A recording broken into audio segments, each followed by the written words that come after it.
Can you hear the birds chirping? Is it loud? So, the OP-1 is known for a lot of things. It's known as being an incredibly versatile sampler. It's known as being a 4-track digital tape recorder. It's not known for being a versatile mixing and mastering tool. And I guess I'm here to kind of debunk that myth for you. So while it's not going to replace your rack, your studio rack unit and your DAW, there's still a lot to be said about some of the mixing and mastering tools that are in this machine. Particularly, I think you can get a really nice saturated sound. It's digital, don't get me wrong. It's very digital, but I don't think that's a bad thing. And I think if you take advantage of some of the flaws on this device, you can get some really unique, special sounding music from it. So I want to take some time and show you what I mean. And this is a trick that's really worked for me in most of the music I've made with the OP-1. And it's not that hard. You do have to tweak it to taste, but I think that the master drive section is a really flexible tool. And also I think it goes without saying that panning your tracks across the stereo field is a really effective way to diversify your creations on the machine. Well, I don't want to babble on forever, so I'll flip you over to the desk and we can get started. Okay, so I am going to play you 2 different variations of the same thing. And I want you to think about or leave a comment telling me which one you think sounds better. Okay, so here's one.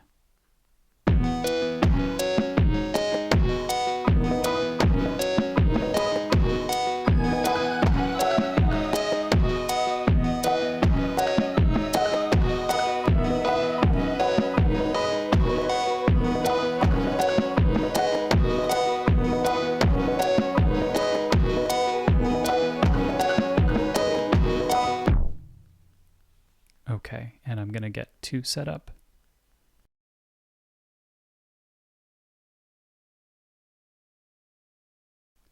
Okay, and here is number 2.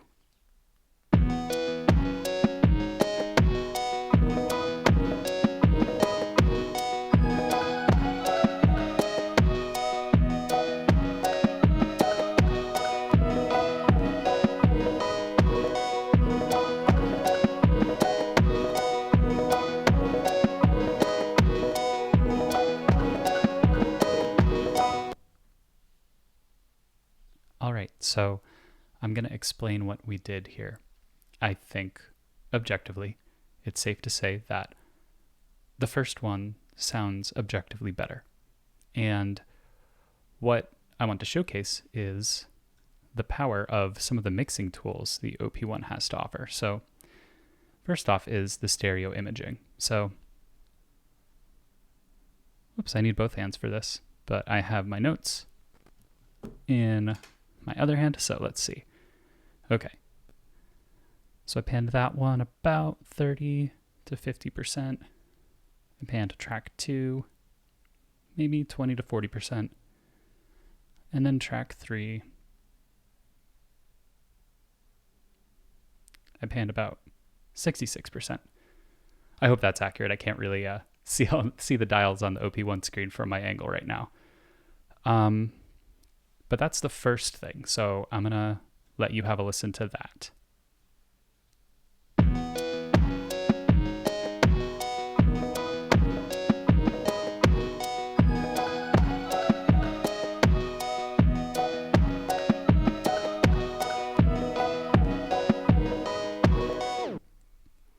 The spread of the stereo field, the stereo imaging, really lets some of those parts stick out. Some of the synths on the OP-1 do kind of occupy the same space on an EQ curve. I'm saying that just based on the way my ears perceive them. I don't have any scientific backup. I did not do any research, but I think something that's helpful to do is to use the nitro filter to kind of notch out a spot for each sound. But if you're using 2 synth sounds that are kind of similar to complement each other, one way you can get them to stand apart is to put them in different places on the stereo field. So I'll show you just tracks 2 and 3, which have those synths in them, and some other percussion.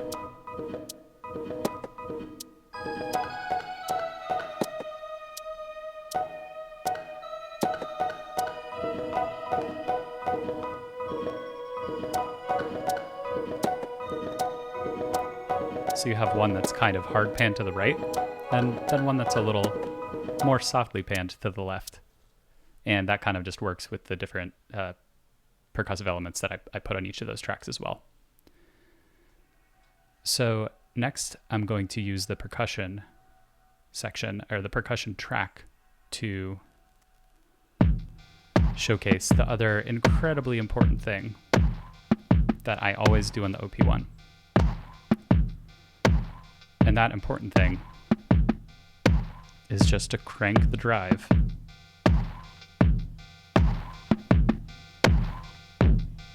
and to keep the release relatively low. Not so low that it starts to get that kind of, very chiptune-y distortion, but just low enough so that you still get some nice oomph behind everything.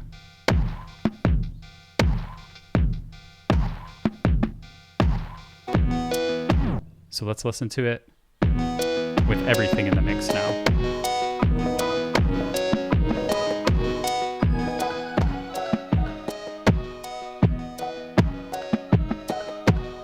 That's with the drive at, some more tame settings.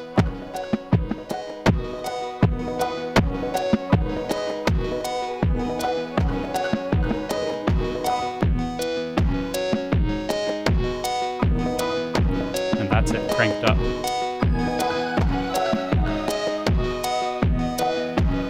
And what that does, in my opinion, is it adds some separation to the different elements. It adds some nice crisp saturation,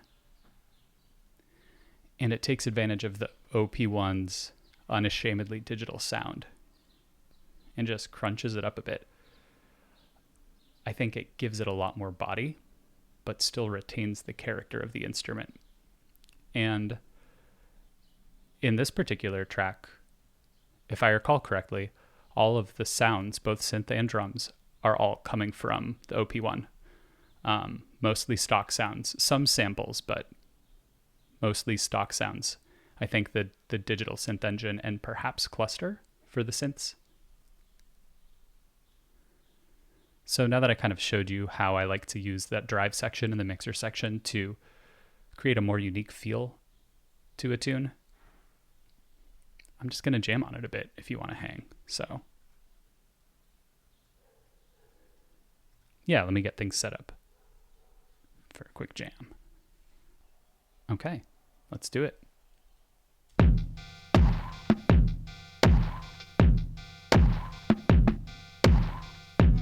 You'll notice that as the synth on track 1 fades in, it starts to compress the drum part to make the drums a little tighter.